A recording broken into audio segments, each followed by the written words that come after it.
all. It's been some time we connected on this platform, but I'm really looking forward to having regular interactions with you. I really hope that you also interact with me in the manner of maybe questioning, maybe discussions on the chat group. Today we are going to be discussing the shloka number 3.30, and we know in this chapter, which is the chapter on Karma Yoga, we have been discussing what is Karma Yoga, what is Jnana Yoga, how is Karma Yoga better than Jnana Yoga for most people, because Krishna is telling that it's not good to renounce things unless you are really mentally, internally ready to do it. And doing your duty is very important, provided you do it in my consciousness. You know what? In this shloka, for the first time since the shloka number 2.61, in which he said Mat Paraha, which means he directly referred to himself. This is the second shlok since we started reading the Bhagavad Gita, in which Krishna is directly referring to himself, Actually, in the beginning chapters, Krishna is not directly referring to himself as God. But eventually, as the chapters proceed, we will see that he is going to make it clear. But here, this is one shlok in which he clearly says, unto me. So what unto me? Let's find out. But first the prayers.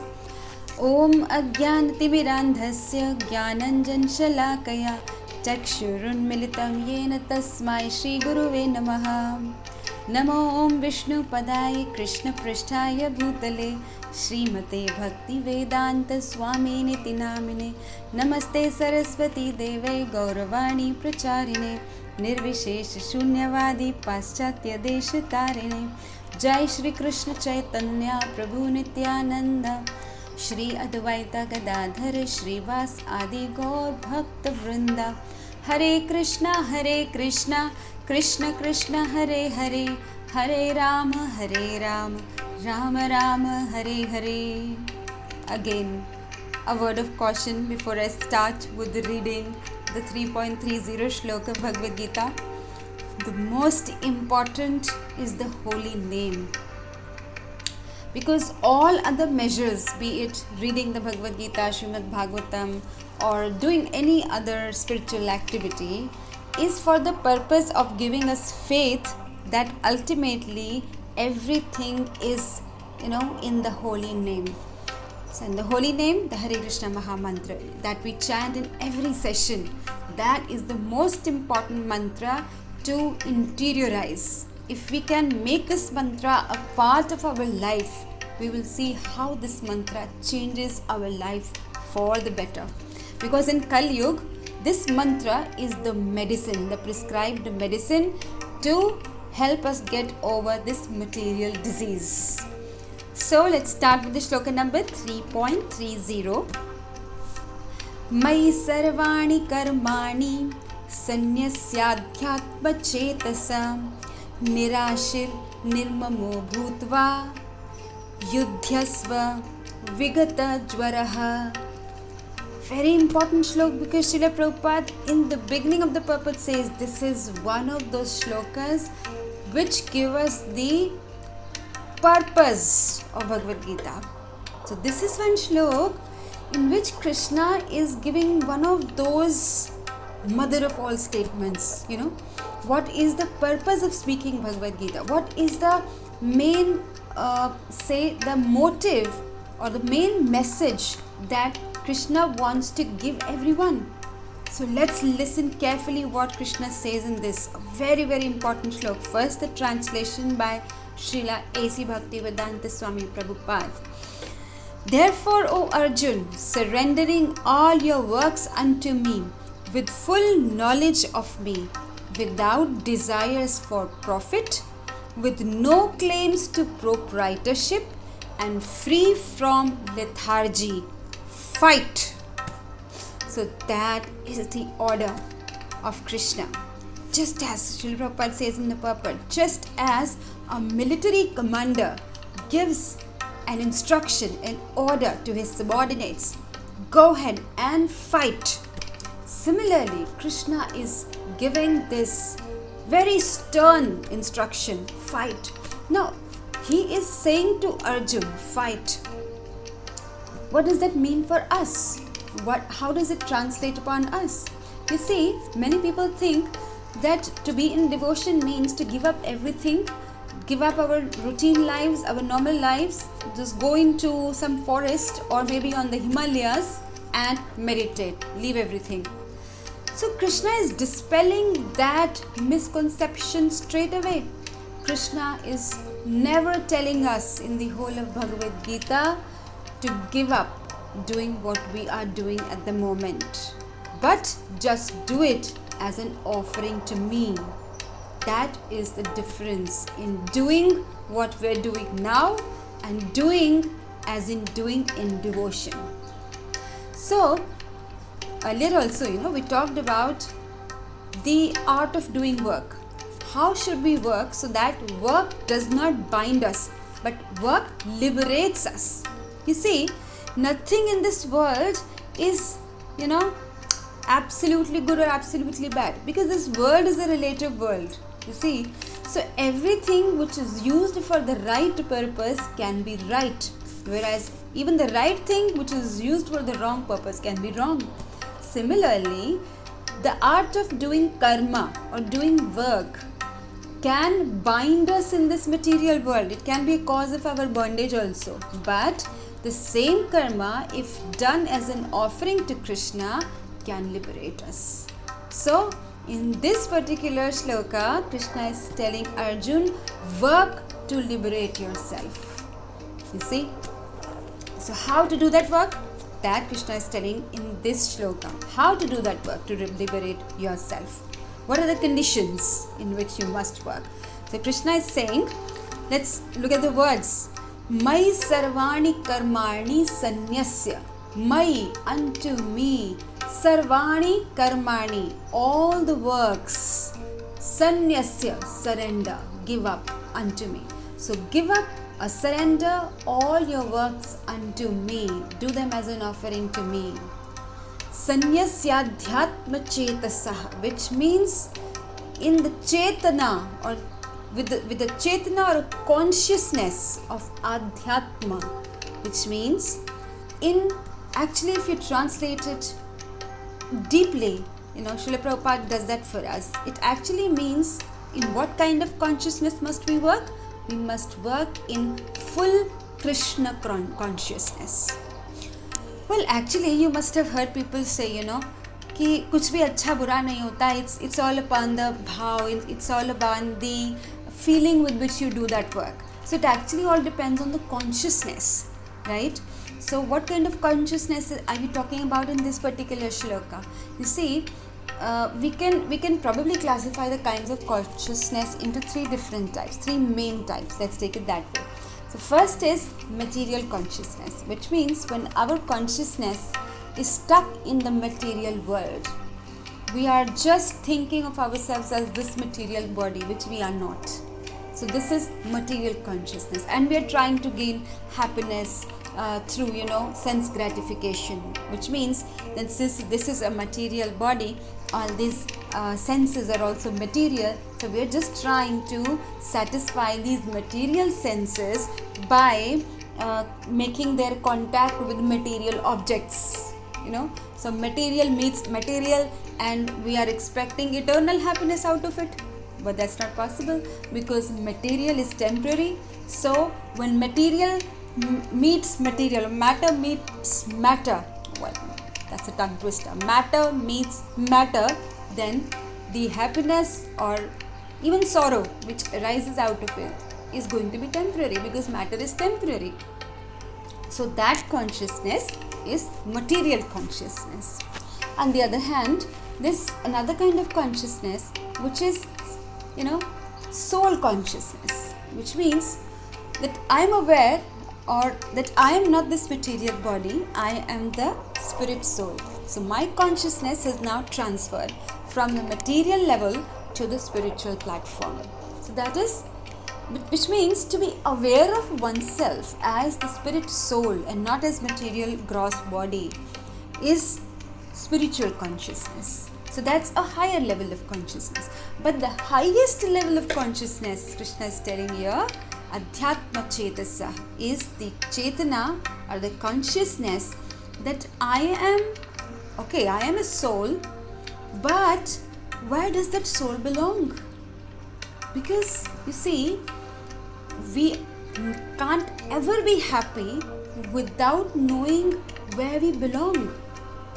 You must have seen movies to that account of people who are rendered very lonely and who are trying to find out where are they from, who did they belong, who are their relatives, because even if they have everything, all the material needs, a person doesn't feel happy unless one knows where does one belong and to whom does one belong. Similarly, even if I know that I am a soul, I will still never be happy unless and until I understand that I am a part and parcel of Krishna. And Krishna is my master. I am subordinate to Krishna, and my happiness lies in serving Krishna. Because I'll just take a very simple analogy to explain this, because for many of us it is just unfathomable. We really don't understand how can I be happy if someone else is happy, because we don't have that kind of experience. Generally in the material world, when somebody is happy, we may pretend to be happy in their happiness, but somewhere deep within we may have that envy, that neighbor is, envy, owner is pride. Remember that advertisement for Onida TV back in those times? So, this world is actually operating on envy. People generally do not feel very happy when others are happy. So, we are not actually, very familiar with the idea that how can the soul be happy if he or she makes Krishna happy. Actually, this can be best understood by a somewhat loose analogy, although we can't experience that spiritual happiness in the current state. But when a child, is very happy, when a child does very well, the mother can almost feel the child's happiness, because a mother and child relationship or the bond is probably the closest it comes to spiritual love, in the material world. There is no other relationship which can be similar to that spiritual love. So if we try to understand it that way, that a mother can, almost tangibly feel a child's happiness and even a child's pain, You've seen mother can feel the pain of the child if the child is crying due to maybe stomach ache or some other injury or whatever. We can see the mother herself writhing in pain, she can't just tolerate the child in pain. Similarly, when the spirit soul makes Krishna happy, then the spirit soul itself is happy, himself he will feel happy. Just like we discussed in the example from Kathopanishad, that if the stomach is fed nicely, then the entire body gets nourished. So if Krishna is happy, all his parts and parcels will also be happy. On the other hand, feeding the hand separately is not going to nourish the body. It's not even going to nourish the hand, because there is this certain way the nourishment reaches the hand. The hand cannot be fed directly. Similarly, the spirit soul cannot be made directly happy. Has to be made indirectly happy through making Krishna happy. So Srila Prabhupada makes it so clear in the purport that the eternal constitutional position of the living entity is to become subordinate to the desires of the Lord, and that is the reason that the living entity cannot be happy independent of the cooperation of the Supreme Lord. The Supreme Lord is that root through whom the happiness or the nourishment reaches the living entity. So that's one point, Srila Prabhupada is making clear in the purport. Now further, Krishna says how to surrender all the works to him. in what mode, in what consciousness? First he says, in complete Krishna consciousness, which means in full knowledge of me, as Srila Prabhupada translates. Right? Knowing. Full knowledge of me means knowing that I am the Supreme Person and all the Jivatmas or the living entities are my parts and parcels. With that complete knowledge and realization, if you surrender all your work unto me. That's the first part of the shloka. The second line, what are the other parts? Nirashir. Nirashir means without asha, without any expectation. Here also we say, unconditional love, unconditionally, right? Similarly, Krishna says, just leave all asha or all desires. Well, we discussed this elsewhere. Is it possible for a living entity to become completely free of desires? Actually, no, because the living entity can only change or dovetail his desires into the desires of Krishna. Because if we desire what Krishna desires, and if Krishna becomes happy, then we become happy. So we need to understand that if we separate ourselves from Krishna, having separate desires from Krishna, we can never be happy. That separation is always going to dig at us, And that is why Srila Prabhupada says that be free from all desires.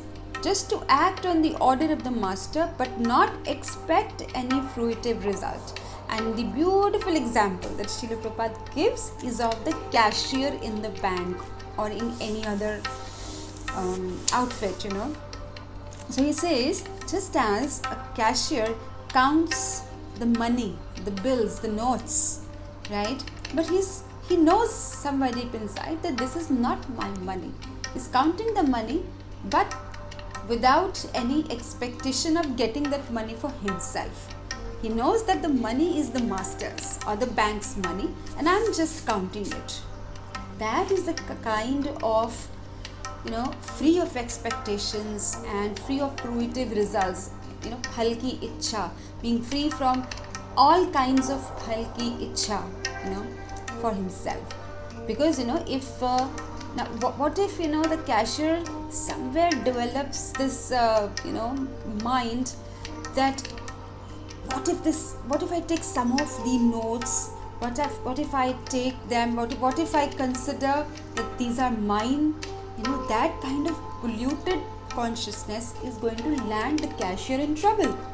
Because if the cashier starts thinking of the money as himself, he will eventually end up in the prison. Will he not? Similarly, knowing very well that this material world or anything for that matter does not belong to us. It's Krishna's. Sri Ishopanishad, it is very clearly said, that Ishavasyam idam sarvam, which means whatever you see around you, whatever you survey around you is all belonging to the Lord. And if I start thinking of these as mine for my personal benefit, then I am a thief. I am a culprit. That is a wrong consciousness. So Srila Prabhupada says, develop that right consciousness. Understand that everything belongs to Krishna, and whatever I am doing as a duty unto my master. And the master, who is the master? Master is Krishna. Not like the master you see in this world. Krishna is so generous. He is, so pleased to please his devotees. He is a very, very merciful, very compassionate master. So, Nirashi means without any expectations, without any desires for sense gratification, without any desires for fruitive results, work in that manner. Then, Nirmamo. Nirmamo. Mam means mine. The concept of me and mine. The sense of proprietorship. So Krishna says, leave all sense of proprietorship. Don't think of anything as yours, because it's not. For the simple reason that it's not. What to speak of other things in this world? Even this body is not our own. Even this body has been awarded to us by Krishna for a specific purpose. What is the specific purpose? For a human, if we get a human body, the specific purpose of the human body is to know oneself as soul and to know Krishna as God and to know the relationship of the soul with God. That is the specific reason we have been given this human body. So even if this body is not mine, what to speak of everything else? So without a sense of proprietorship, Arjun, work without expectation of result, without a sense of me and mine. No? If you work that way, and of course there's one more thing left yet to discuss.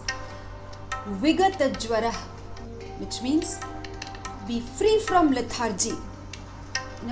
Be free from all kinds of something that holds you down. Now, Jwara actually literally means fever. So what happens to us when we have fever? If we have physical fever, we generally tend to become lethargic. We don't want to get up. We just want to lie down. We are lacking energy to act. So much so we are almost in the mode of ignorance. We are in tamas. We just want to laze it about because we are not feeling energetic, lacking any kind of energy to work. And there is one more kind of feverishness, that is mental feverishness.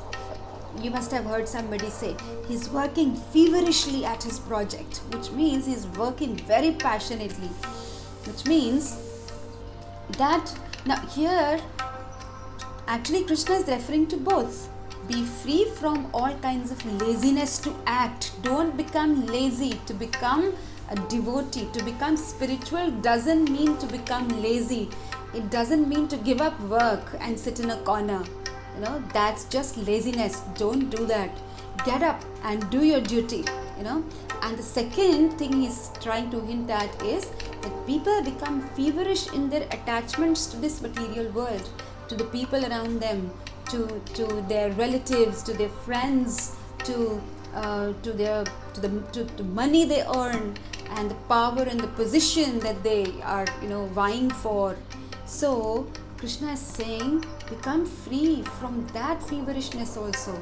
Become free from your attachments with things in this material world, things and people in this material world, because this is all temporary. So become free from laziness and your extreme mode of passion and attachment to things around you and people. And then Yudhyasva. Yudhyasva means get up and fight. So he's telling Arjun to fight because Arjun is a Kshatriya. A Kshatriya, the duty of a Kshatriya is to fight for dharma. And that's why Krishna is saying get up and fight. Of course, if we are not in that position, if we are not a military person, for us it doesn't mean to get up and fight. For us it means to do our duty staunchly, diligently, without any laziness, without any attachment. For instance, if a person is a judge, then if the judge is made to judge his own son. Just suppose his son has committed some crime, right? And is standing in front of him in the court and he's asked to judge him. Now will it befit the judge to be attached to his son because he is his kith and kin and not give him any punishment? We all know it's incorrect, it's not right. So Krishna says that in the path of doing our duties, never let your attachment to things and people become an obstacle. Be absolutely disciplined in discharging your duties. Don't be lazy. Don't be feverishly attached to things and people. And do your duties properly. If you are a teacher, teach properly. If you are a housewife, do your work properly. If you are an office goer, must go to office regularly and punctually. Do your job well. Of course, Srila Prabhupada always tells us that we must work as much as we must, but there are two kinds of duty. One duty is for our body, for which we are working in this world. going to the office, going to schools, whatever we do for a profession, but there is a duty for our soul. So that also actually is inherent, that do your duty for your soul as well. And what is our duty for the soul? Our duty for the soul is to reconnect with Krishna, to reconnect with God. And how can we do that? By reading Bhagavad Gita, by reading Srimad Bhagavatam, the scriptures, and chanting the Hare Krishna Maha Mantra, which is the prescribed mantra for Kali Yuga. So that is the most wonderful, transcendental sound vibration. This mantra is a sound not from this world. This mantra is coming directly from the spiritual world. And when we speak this mantra, it actually enters into our heart, and from our heart it rises to our mouth. From our mouth it goes into our ears, just as we give ahuti in a yagya. So this is called Sankirtan Yagya. So in this Kali Yuga, no other yagya is so important. No other yagya is actually possible to be done with purity. So there's only one yagya we must do, and that is the Sankirtan Yagya of chanting Hare Krishna, Krishna Krishna, Hare Hare, Hare Ram, Ram Ram, Hare Hare. So catch you up next time. From 30 shloka onwards, Krishna is telling Arjun how Karma Yoga elevates one to the level that he can, attain the lotus feet of the Lord. So stay tuned.